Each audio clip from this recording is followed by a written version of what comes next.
Yuta, midahili sa karsada sa Mawab, Davao de Oro. Dugang detalye sa report ni John D. Esteban.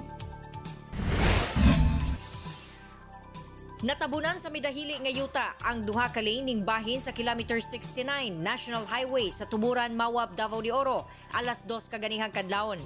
Sumala sa Municipal Risk Reduction and Management Office nga nagka-landslide sa lugar tungod bihumok ang yuta, resulta sa way puwas nga pag-ulan. Natabunan ngayon ang lane o ang linya sa kalsada sa National Highway going sa Tagum. So katungaan lang sa mga highway ang pwedeng magian.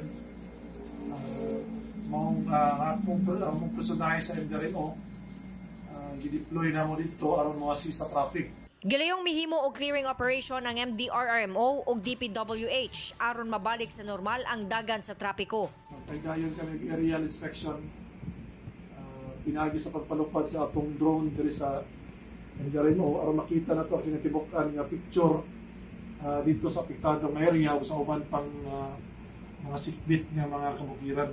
Pahimang nosab sa otoridad sa mga motorista nga maghinay-hinay lang sa pagmaneho.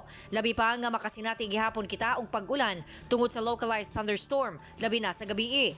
Niadtong nakalabay gabi lang, nagbangga ang pick-up ug van sa kilometer 67, diin daghang pasahero ang samdan tungod sa paspas nga pagpadagan ug kadanlog sa dalan. Ako si John D. Esteban para sa One Mindanao.